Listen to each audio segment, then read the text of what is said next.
यह सब उस दिन शुरू हुआ जब जुबैर को मोहल्ले के पुराने कबाड़ी की दुकान के बाहर एक अजीब सी देग दिखी।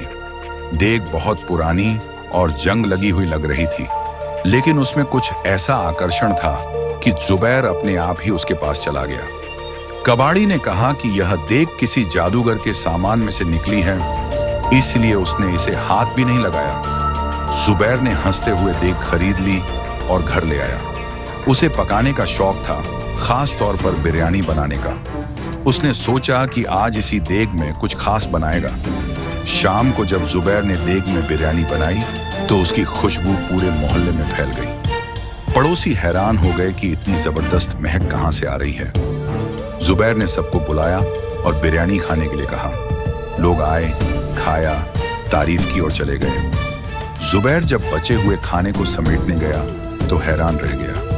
देग में बिरयानी उतनी ही भरी हुई थी जितनी पहले थी। उसे लगा शायद यह उसकी आंखों का धोखा है। अगले दिन उसने फिर से बिरयानी निकाली, सबको खिलाई, खुद भी खाया, लेकिन देग फिर भी भरी रही। अब जुबैर को हैरानी के साथ साथ डर भी लगने लगा। उसने देग को अच्छी तरह से देखा। नीचे एक निशान सा था जो किसी पुरानी भाषा में लिखा हुआ लग रहा था। उसने उसकी तस्वीर इंटरनेट पर डाली और खोजबीन की तो पता चला कि यह किसी प्राचीन जादुई लिपि का चिन्ह है, जिसका मतलब था जो पेट भरेगा दिल खाली करेगा।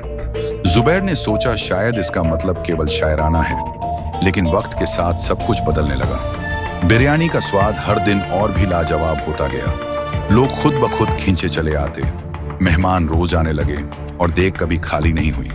जुबैर ने छोटा सा होटल खोल लिया और उसका नाम रखा देग ए अजब। उसकी चर्चा हर ओर होने लगी, मीडिया ने कवरेज दी और जुबैर बहुत अमीर हो गया। लेकिन इसके साथ साथ जुबैर में कुछ बदलने लगा। उसकी नींद उड़ गई। सपनों में देग उसे आवाजें देती, और खिलाओ, यह कभी खत्म नहीं होगी। उसे लगने लगा कि अब वो किसी और के नियंत्रण में है। कई बार उसने देग को फेंकने या गाड़ने की कोशिश की, लेकिन अगली सुबह देग फिर से वहीं होती, बिल्कुल साफ और तैयार। एक दिन एक बुजुर्ग फकीर उसके होटल आया। उसने बिरयानी देखी, बस सूंघी और कहा, यह नेमत नहीं, लानत है। तुम जितना खिलाओगे तुम्हारी आत्मा उतनी ही भूखी होगी। जुबैर ने उससे पूछा कि इस सब से छुटकारा कैसे पाया जा सकता है। फकीर ने कहा, जिसने इसके खाने से लाभ उठाया है वही बलिदान देगा। जुबैर ने सोचा कि वह सब कुछ छोड़ देगा, देग को दफना देगा और किसी दूर दराज इलाके में जाकर बस जाएगा। उसने देग को बंद किया, वीराने में ले गया और जमीन खोदकर दफनाने लगा। जैसे ही उसने मिट्टी डालना शुरू की, देग में से आवाज आई, मैं भूख हूं, मैं कभी खत्म नहीं होंगी। जुबैर के हाथ कांपने लगे और अचानक धरती कांपने लगी। देग ने खुद को जमीन से बाहर धकेल लिया और उसमें से धुआं निकलने लगा। अब देग साधारण देग नहीं रही, वह जलने लगी और उसके अंदर से इंसानी आवाजें आने लगी। जुबैर चिल्लाया, पीछे हट गया, लेकिन अब देर हो चुकी थी। देग ने खुद को जुबैर के पैरों से लपेट लिया। जुबैर ने आखिरी बार आसमान की ओर देखा और देग के अंदर समा गया। सुबह जब लोगों ने होटल खोला तो देग वहां रखी थी, बिरयानी तैयार थी, लेकिन जुबैर कहीं नहीं था। कुछ दिनों बाद होटल फिर से चलने लगा। लोग आते, खाते और बिरयानी की तारीफ करते, लेकिन एक नई बात शुरू हो गई।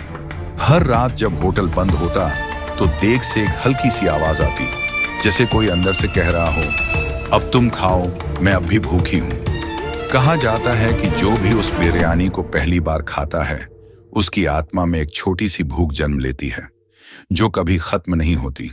और अगर वो रोज आकर ना खाए तो सपनों में देग आ जाती है। कहानी यहीं खत्म नहीं होती।